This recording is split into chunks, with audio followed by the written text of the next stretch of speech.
In early 2008, Microsoft put a real number on the table to buy Yahoo outright, $44.6 billion, working out to roughly $31 per share, a substantial premium over where Yahoo stock was actually trading at the time.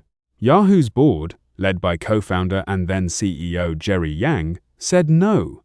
They believed the company was worth considerably more, reportedly holding out for something closer to $37 a share. That higher number never arrived.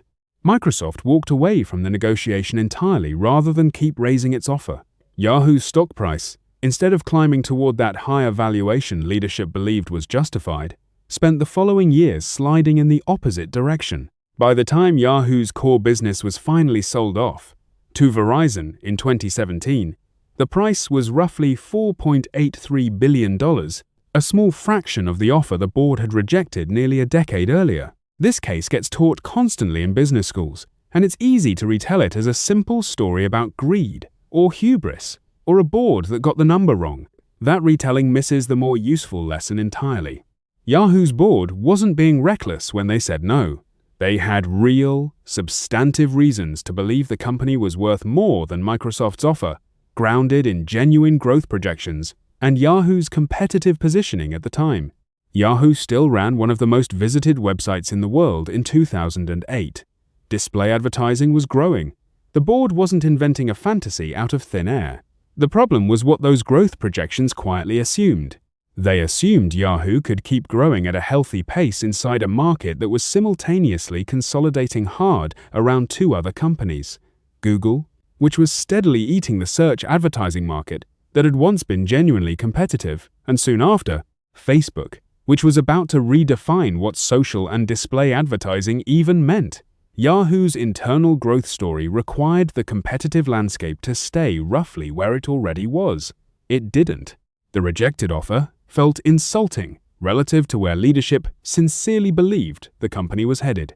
That's the exact emotional trap worth naming directly. An offer on the table doesn't just get evaluated against its dollar figure. It gets evaluated against a story leadership has already told themselves internally about their own future.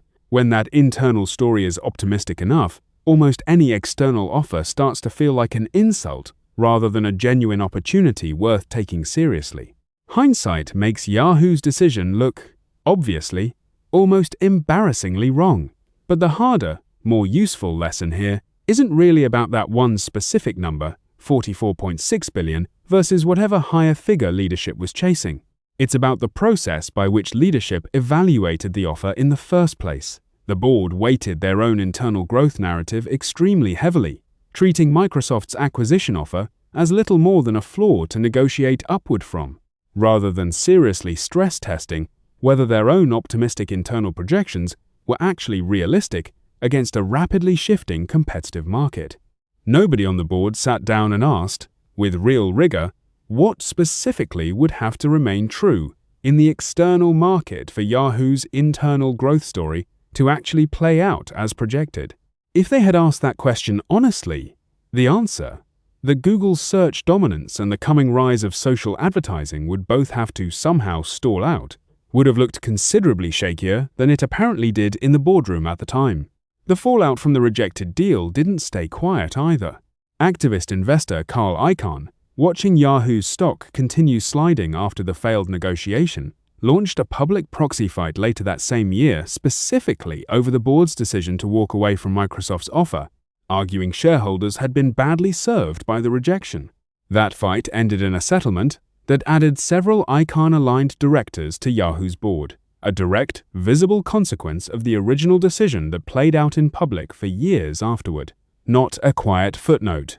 Jerry Yang stepped down as CEO within a year of the failed negotiation, replaced eventually by a string of leaders trying to find a strategy that could actually reverse the company's direction. Carol Bartz took over in 2009 and was fired in 2011. Marissa Mayer, a well-known former Google executive, took the top job in 2012, promising a turnaround built around mobile products and content, and despite genuine effort and several acquisitions during her tenure, Yahoo's core advertising business kept losing ground to Google and, increasingly, to Facebook. In 2016, On top of everything else, Yahoo disclosed that it had suffered a series of data breaches, one dating back to 2013, that had compromised over 1 billion user accounts, the largest breach of its kind, publicly disclosed at that point, further damaging the company's value right as Verizon's acquisition was being finalized. What had been a company confidently rejecting $44.6 billion in 2008 was, less than a decade later, selling its core business for a small fraction of that number, while simultaneously disclosing the largest data breach in internet history. There's a related, well-documented bias worth naming here, because it reinforces exactly what went wrong in the boardroom: the endowment effect, the well-documented tendency for people to value something they already own more highly than they would value that same thing if they didn't already own it. Yahoo's board wasn't just making a rational forecast about future growth. They were the owners of the asset being valued, and ownership itself, independent of the actual numbers, reliably inflates a person's or a board's sense of what something is worth. An outside acquirer looking at Yahoo's assets with fresh eyes arrived at a lower number than the people who had spent years building and running the company. That gap wasn't necessarily dishonesty. It's a well-documented, near-universal bias that specifically shows up strongest in exactly the kind of decision Yahoo's board was facing. Microsoft's own leadership at the time, under then CEO Steve Ballmer, was reportedly frustrated enough by the rejection that Microsoft briefly explored other paths to acquiring parts of Yahoo's business over the following years, rather than simply moving on entirely, a sign of how much strategic value Microsoft continued to see in the search and advertising assets even after the original deal collapsed. That persistence is itself informative. The acquiring company's confidence in its own valuation didn't waver much after being turned down, while the selling company's confidence in its own higher valuation quietly eroded, quarter after quarter, for years. When two sophisticated parties disagree that sharply and consistently on a valuation, and the market keeps confirming one side's number over the other's for years afterward, that persistent gap is itself a signal worth taking seriously in the moment, not just in hindsight.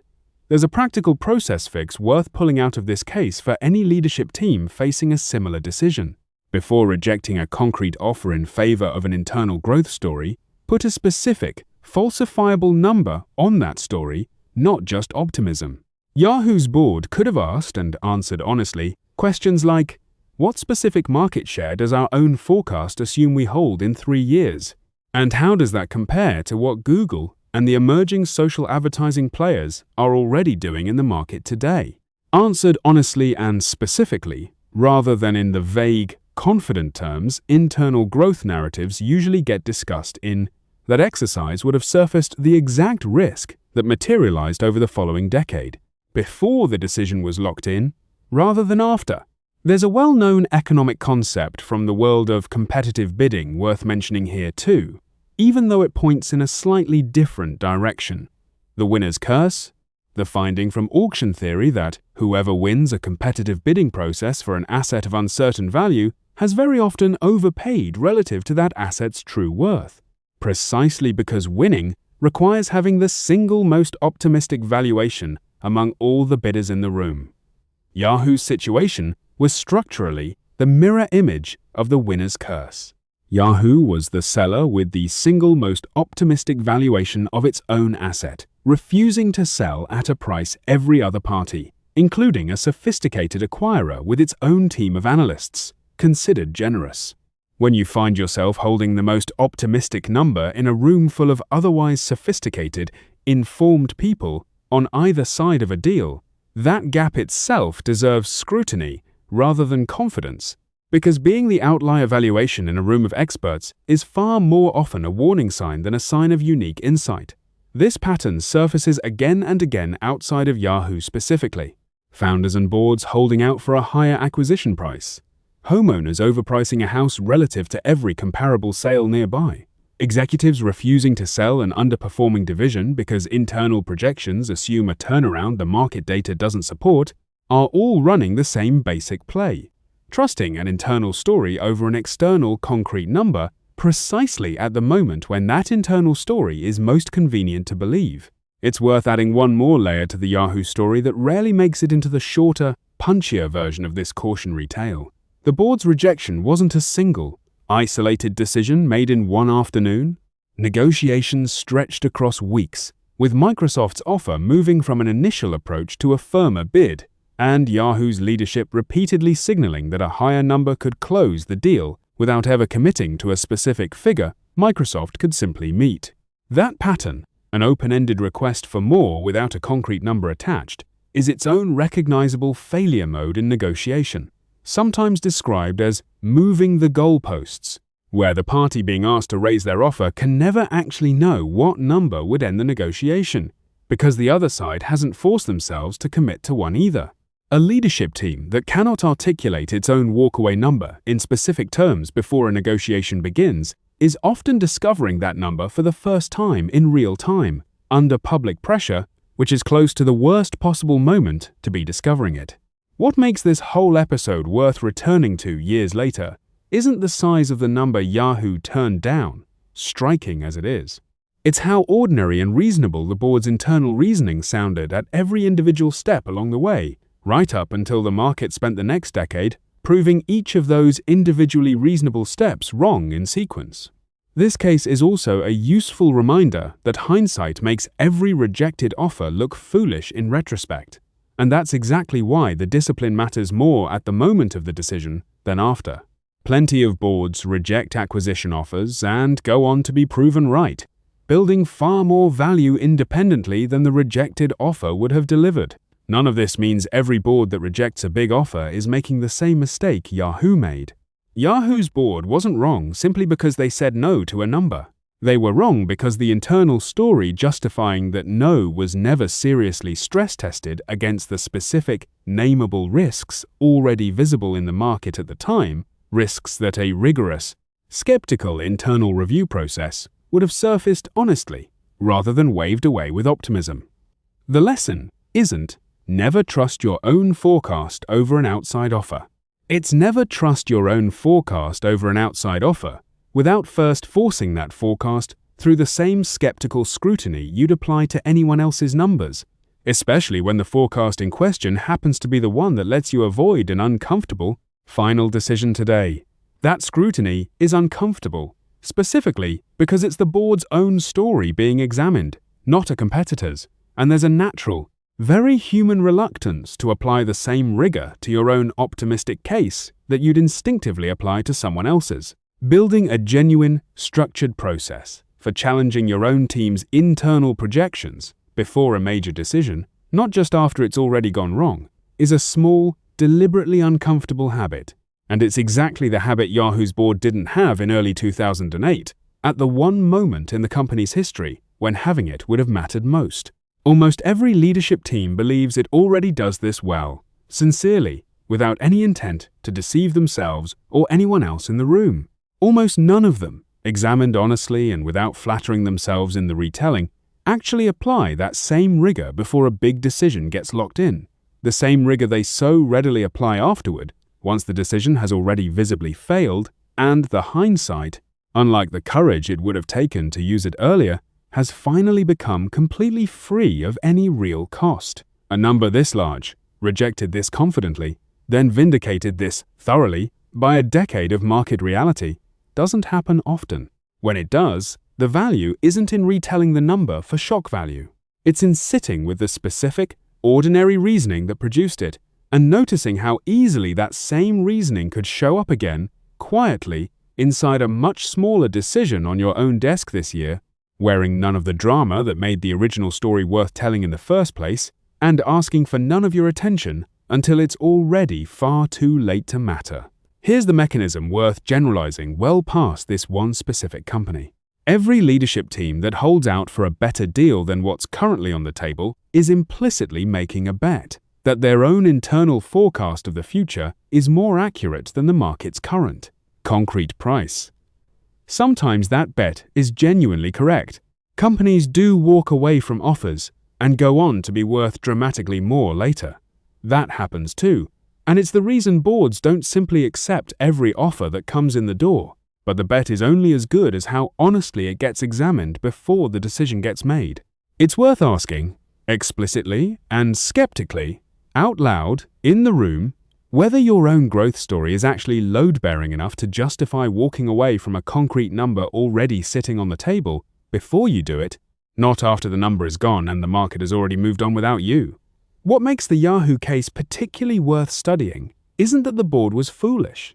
It's that intelligent, experienced people, working from real data and genuine competitive analysis, still made a catastrophic misjudgment because the question they needed to ask wasn't really about valuation math at all.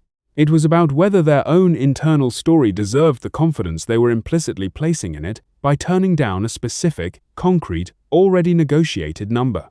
That's a question worth asking inside your own organization the next time a real offer, an acquisition, a partnership, a buyout, a major deal of any kind lands on the table and someone in the room says it isn't enough. Before you hold out for a bigger number based on your own internal story, write down exactly what would have to stay true in the outside world for that story to actually happen. Then look honestly at how likely each of those things really is, and be willing to let that honest answer, not your own optimism, be the one that actually decides what you do next, even when the concrete number on the table already feels beneath what you privately believe you deserve. Follow for more theories every manager should know.